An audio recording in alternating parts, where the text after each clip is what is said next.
Bismillahirrahmanirrahim. Assalamu alaikum. Today we are going to talk about one of the very important incident in the history of the Pakistan, and it is the fall of the Bhutto.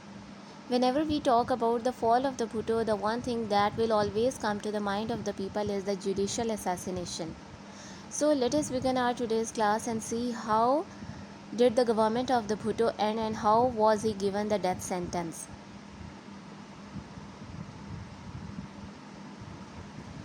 In 1977, the parliamentary elections were held in the Pakistan, and Pakistan's People Party (PPP) won that election with a bigger margin.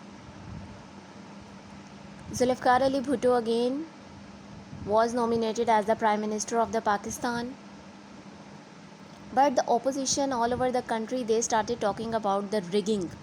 They started accusing Zulfikar Ali Bhutto for rigging the vote. They denied to accept the result of these elections. As a result of this denial, as a result of this refusal to accept the results, an unrest and a violence wave started rising into the country. The whole situation became very chaotic, and in this situation the then military chief Ziaul Haq, he took it and he saw it as an opportunity, and as a result of which he imposed on 5th July 1977 emergency rule in the country. And in this way Bhutto's government was sacked. Ziaul Haq arrested and detained Zulfikar Ali Bhutto for like a month, after which he was released. After getting released, Zulfikar Ali Bhutto took countrywide tour through trains, in which it was visible that people are still supporting him, people are still with him. In the meanwhile, on the 3rd September, army arrested Zulfikar Ali Bhutto because he had the accusations on him that he had planned the murder of one of his political opponents. The name of that opponent was Ahmad Raza Kasuri. Zulfikar Ali Bhutto had this allegation on him that he had plotted the murder of this person, and on these accusations, army arrested him. The trial against Zulfikar Ali Bhutto started. His wife Nusrat Bhutto arranged best of the best lawyers from the country. A team of the lawyers was arranged for the Zulfikar Ali Bhutto.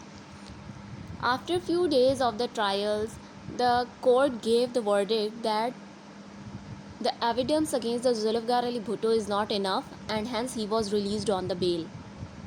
However, after only 10 days, Ziaul Haq again arrested him onto the same accusation that he had plotted the murder of his political opponent Ahmad Raza Kasuri. And this time, Ziaul Haq made him appear before the Lahore High Court. It was an unjust thing that was done to Zulfikar Ali Bhutto, because in normal condition, anyone with any accusation appears before the smaller courts, not before directly to the higher court. In this way, Zulfikar Ali Bhutto was devoid of his right to appeal against the decision of the court, because you can appeal against the decision of any subvariant court to any higher court, but when you appear before a higher court, in that case your chance or your chance to file that appeal is gone. The same thing happened to the Zulfikar Ali Bhutto. He was made to appear before the High Court of the Lahore on the same basis, so he couldn't get this chance to apply for an appeal. The trial against the Zulfikar Ali Bhutto continued for the 5 months, at the end of which he was given a death sentence.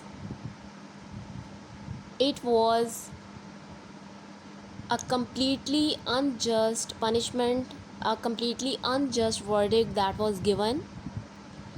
The lawyer of Zulfikar Ali Bhutto then filed an appeal into the Supreme Court. The Supreme Court said if the President of the Pakistan wants, he can convert this death sentence into the lifetime imprisonment.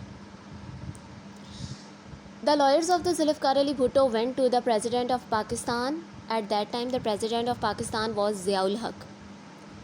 Ziaul Haq, on purpose, delayed this matter.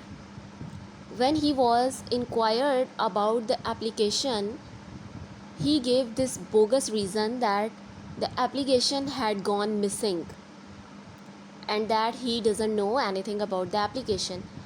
On this answer, the lawyer of the Bhutto was really disheartened. When he informed the Bhutto about the whole situation, the Bhutto denied the further appeal. He denied for the further plea because Bhutto was a man of integrity, he was a man of honor. He couldn't tolerate, he couldn't bear this kind of treatment, this kind of behavior. He faced all this trial with bravery. And finally, on the 4th of April 1979, he was hanged till death in Rawalpindi and he was buried in Ladkana, Sindh. His tomb is there in Ladkana, Sindh.